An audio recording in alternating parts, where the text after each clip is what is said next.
Bine ați venit, dragilor din Zodia Capricorn, oriunde v-ați afla în această lume. Vă mulțumesc tare mult pentru prezența voastră, pentru aprecierile voastre și comentariile frumoase, iar cei care se află pentru prima dată aici pe canal, le urez un călduros bun venit, iar dacă la finalul acestei lecturi simțiți că ați rezonat sau mesajele v-au adus ghidare, claritate sau poate liniște interioară, vă invit cu mare drag să vă abonați și să susțineți acest canal cu un simplu like. Totul este gratuit, unicul lucru necesar este decât dorința fiecăruia dintre voi. Desigur, dragii mei, nu uitați, fiecare este stăpânul propriului viitor și cel care îl construiește, așa că vă rog să luați ceea ce vreți să manifestați universului sau ceea ce simțiți că vorbește despre situațiile pe care voi le traversați în acest moment. Este o lectură generală, așa că toți cei care aveți nu doar soarele, ci și luna, Venus sau ascendentul în Zodia Capricorn, această lectură este de asemenea și pentru voi. Și acum haideți să vedem ce este important de știut pentru dragii mei din Capricorn. În următoarea perioadă este important să fiți destul de flexibili, să vă adaptați unei anumite situații. Ia să vedem ce este important.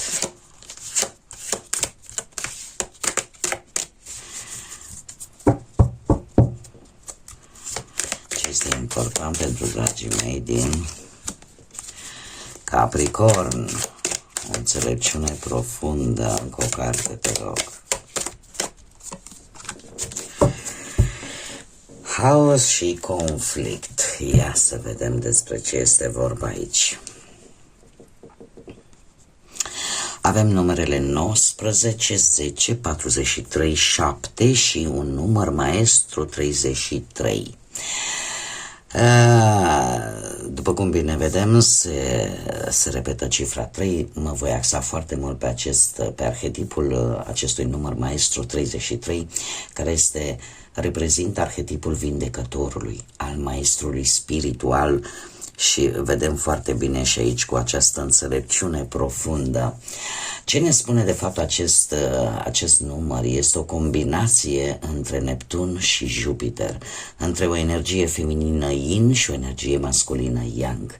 Aduce acea iubire universală, aduce vindecare, aduce un sacrificiu pentru binele comun, un caracter mult mai altruist, mai generos, mai empatic,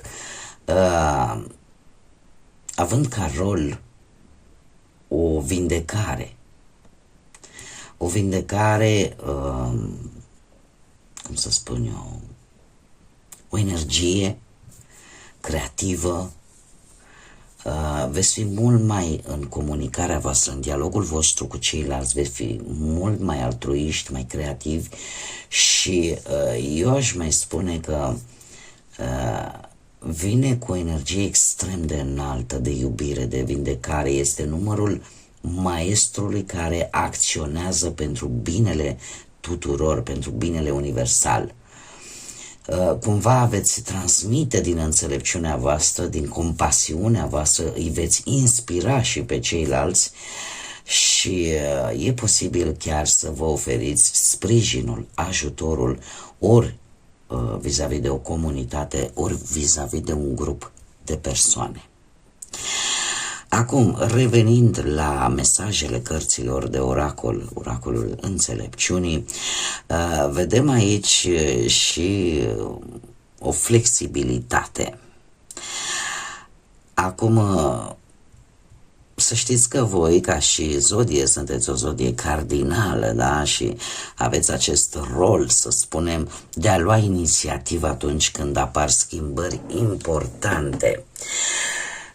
Faptul că totuși sunteți, nu e neapărat, aș spune, poate pentru unii să fie o problemă, să zicem, flexibilitatea asta și adaptabilitatea, dar în general aș vedea-o mai mult ca o adaptare. Un moment în care voi să vă potriviți în funcție de situațiile pe care le traversați, fără să vă blocați, fără să mergeți decât într-o singură direcție. Orică trebuie să acceptați niște schimbări din viața voastră, orică trebuie să găsiți niște soluții la niște probleme, poate că trebuie să renunțați la rigiditate sau sunteți nevoiți, sunteți puși într-o situație în care să renunțați în a gândi poate rigid, în a acționa decât într-un singur sens. Iar lucrul ăsta poate să vă facă să traversați situații destul de incomode. E posibil ca unii dintre voi să dea dovadă și de un pic de încăpățânare, să spunem. Sau de, efectiv, să refuzați să vă adaptați la noile situații create.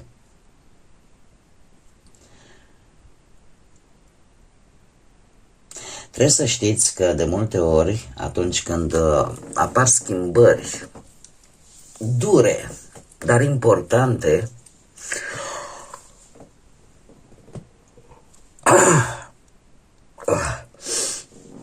când apar aceste schimbări dure, dar importante, așa cum spuneam, nu câștigă neapărat cel mai puternic, ci cel care se adaptează cel mai bine.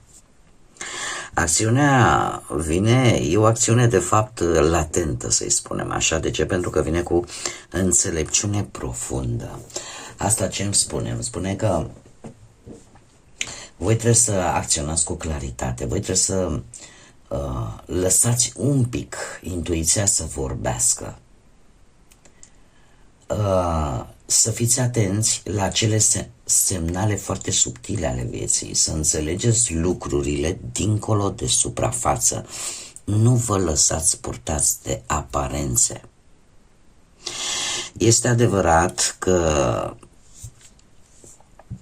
următoarea perioadă pentru voi trebuie să dați dovadă, avem haos și conflict și nu e întâmplător, să știți.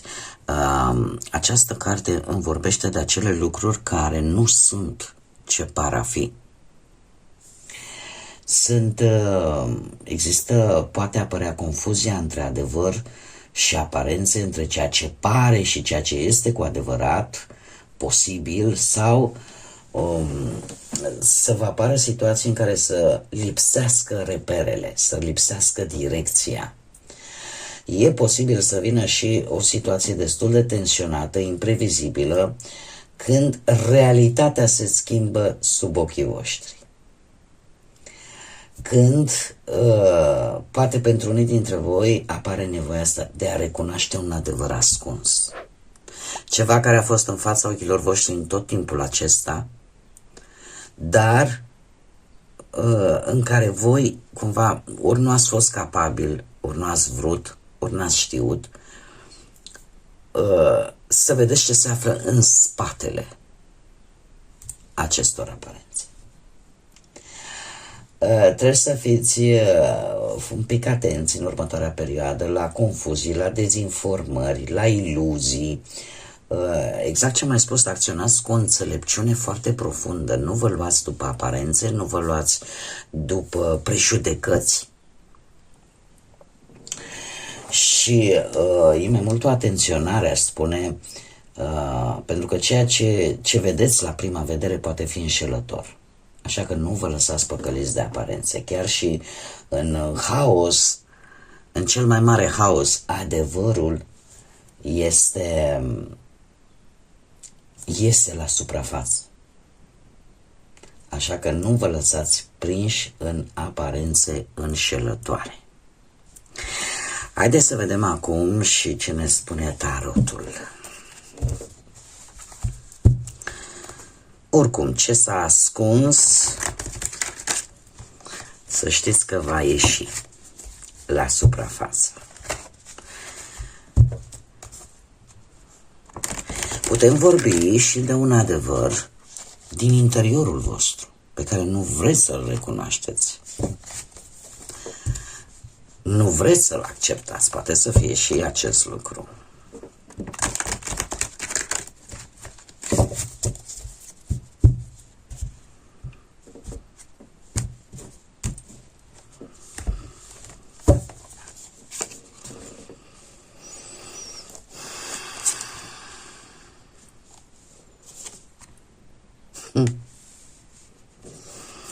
Dragii mei dragi, se repetă de două ori cifra 10. Avem un 10 de bâte, 10 de cupe și avem desigur și un 7 de cupe.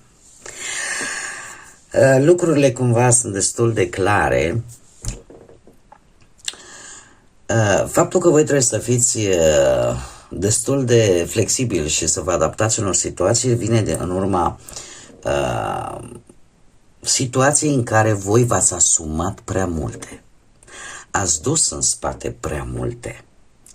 Zecele de bâte îmi vorbește foarte clar de acest lucru. Ideea că ori la locul de muncă, nu știu, sunteți încă într-o perioadă în care vi se dau foarte multe responsabilități, foarte multe sarcini de dus la bun sfârșit, poate prea multe proiecte, poate prea multe termene limită sau există o presiune crescută, poate, nu știu, la locul de muncă și asta, logic, e ca și cum mai face ce face acest contorsionist, da? Să faci tot felul de scheme ca să le poți duce pe toate, să le poți duce la bun sfârșit pe toate. Cum de asemenea chiar și pe partea financiară e posibil la același lucru să depuneți eforturi la nivel financiar foarte intense pentru a încheia poate un proiect, pentru a respecta poate un angajament, poate relaționat, nu știu, cu niște furnizori, cu o investiție, cu pur și simplu, sau să gestionați pur și simplu resursele cu foarte mare atenție, dar nu a fost ceva ușor. Acțiunea de înțelepciune profundă este legată, din câte văd eu aici, foarte mult de acest 10 de cupe. Asta îmi vorbește foarte mult de familie și în general de oamenii dragi vouă. Lucru care... și stați așa, că nu vreau să fiu corectă până la final. Am vorbit de muncă, am vorbit de bănuți. Haideți să vorbim și de partea sentimentală cu acest 10 de bâte. E posibil ca pentru unii dintre voi care sunteți într-o relație să fiți într-un moment de presiune, de foarte multe responsabilități. Ori că ați făcut un plan în comun foarte complex și ați dus tot greul voi în spate, ori că a trebuit să gestionați anumite probleme în familia voastră, în relația voastră, ori că ați depus un efort prea mare să mențineți o anumită armonie în cuplu. Dar toată această povară, logic că aduce stres, aduce tensiune, mai ales între parteneri. Și uneori simți că porți tot greul relației și asta, logic, că te poate epuiza. Chiar și cei singurei, aș spune că e o perioadă în care voi trebuie să fiți mai atenți și mai responsabili vis-a-vis de voi înșivă și la modul în care voi vă gestionați relațiile viitoare, șansa de a învăța cum să vă organizați timpul, efortul, înainte de a vă implica în relații noi. Cum de-al minteri, unii dintre voi, cei care sunteți singuri, puteți evita relațiile sau puteți evita să vă formați o nouă relație sentimentală din cauza grijilor, a presiunilor externe și practic te simți atât de obosită încât nu-ți mai arde să te deschizi și către cineva nou. Trecând înapoi, da? La acțiunea voastră de a acționa cu foarte multă înțelepciune, avem, cum am mai spus, un 10 de cupe. Asta înseamnă că voi vă puteți stabiliza chiar și referitor la cariera profesională un grup de persoane. Un grup de persoane care cumva să vă sprijine real. Că poate sunt anumite persoane, nu știu, în care voi vă simțiți ca într-o familie. poate să fie și la locul de muncă, da? Care vă dă o anumită stabilitate. Chiar și vis-a-vis de partea asta sentimentală, aș spune că există o comunicare deschisă. Există o comunicare deschisă între voi și un sprijin reciproc care cumva vă face să treceți peste toate aceste greutăți, peste toate aceste provocări. Chiar și cei singurei aș spune că vibrația voastră pozitivă vine atunci când voi vă simțiți bine cu voi și cu ceilalți, dar nu ceilalți, cum să spun eu, toți. Sunt anumite persoane dragi sufletului vostru, pe care, așa cum am mai spus, voi le vedeți precum o familie. Poate să fie cineva din familie, dar poate să fie și altcineva care au o anumită calitate sau au un anumit loc acolo în sufletul vostru. Ce este foarte interesant și care vă poate ajuta, aici am vrut să spun, este sprijinul, ca să spunem așa, sprijinul vostru. Următoarea perioadă pentru voi, exact același lucru îl prezintă ambele cărți. Aici avem haos și conflict, aici avem un 7 de cupe care îmi vorbește de acele lucruri, acele iluzii, acele stări de confuzie care nu sunt mereu ce par a fi. Pot apărea, nu știu, că vorbim de muncă, pot apărea tot felul de opțiuni, tot felul de proiecte, pot apărea tot felul de oferte de colaborare, dar la care voi nu ar trebui să vă grăbiți în luarea unor decizii. Da? Ar putea fi decât pure fantezii sau prea puțină legătură cu realitatea, deci indiferent că vorbim de muncă, de bani, trebuie o atenție mult mai mărită, pentru că o analiză mult mai profundă, pentru că nu este chiar așa de strălucit cum pare a fi. Chiar și pe plan sentimental e posibil să vă apară momente de confuzie, mai ales în cuplu, prin faptul că voi vă veți crea ori voi vă creați anumite așteptări nerealiste, anumite vise despre cum ar putea fi totul perfect, da? În momentul în care îți creezi anumite așteptări, iar ele nu vin, apare frustrarea, apare dezamăgirea cu atât mai mare.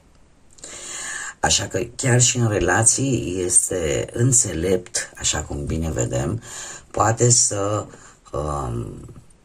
cum să spun eu, să discutați clar, să rămâneți prezenți și să nu idealizați poate partenerul, situația, legătura, și să pierdeți momente reale din cauza acestor vise, acestor fantezii, acestor așteptări, care, trebuie să vă spun acest lucru, vă pot aduce frustrări și nemulțumiri și dezamăgiri. Cu cât așteptarea este mai mare, cu atât dezamăgirea este mai profundă și mai grea. Chiar și cei care sunteți singurei, aș spune că pot apărea foarte multe atracții, pot apărea foarte multe posibilități, dar poate fi destul de greu să alegi corect. Pentru că puteți avea parte de întâlniri care la început par foarte promițătoare, dar din păcate nu prea sunt reale. Așa că e o perioadă bună în care voi să analizați ce vreți cu adevărat și să nu vă lăsați duși de emoții trecătoare și de acele, ca să zic așa, așteptări care, din păcate, nu vor avea nimic de văzut cu realitatea. Haideți să vedem care este mesajul important pentru voi, dragilor din Capricorn. Care este mesajul important pentru dragii mei din Capricorn? Și avem balena albastră. Nu e balena cocoșată. Și aici avem cântecul, singer sau cântărețul.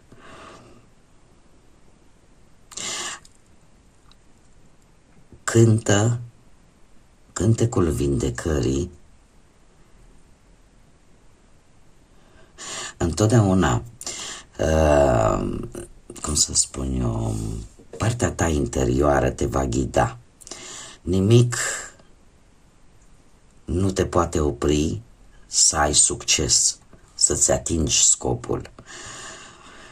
Aliniază-te așadar cu scopul tău și cu puterea propriului tău suflet. Este într-adevăr foarte metaforic ce ne spune acest spirit al balenei cocoșate. Știm foarte bine că comunicarea care se face între aceste mamifere marine este cântecul lor, sunetul lor, ecolocația.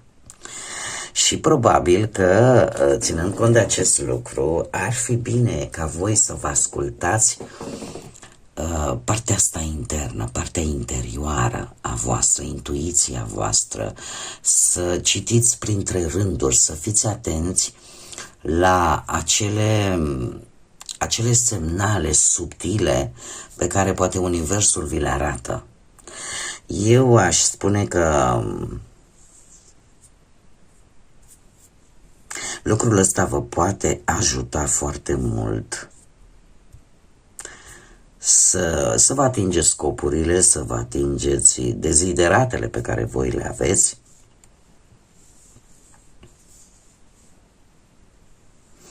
Și să puteți trece de această perioadă destul de provocatoare pentru voi. Ascultați comunicarea dintre voi și persoane asemeni vouă. Sau aplicați-vă cel puțin urechea la mesajele sau semnalele pe care le primiți de la aceste energii în această următoare perioadă. Bun, dragii mei, cam acestea au fost mesajele pentru voi. Eu sper că v-am adus un pic de ghidare și de claritate, așa că vă mulțumesc tare mult că ați fost alături de mine și până la o nouă lectură, nu uitați, suflete frumoase, să zburați înalt și să lăsați ca iubirea, credința, pacea și lumina să vă însoțească la fiecare pas.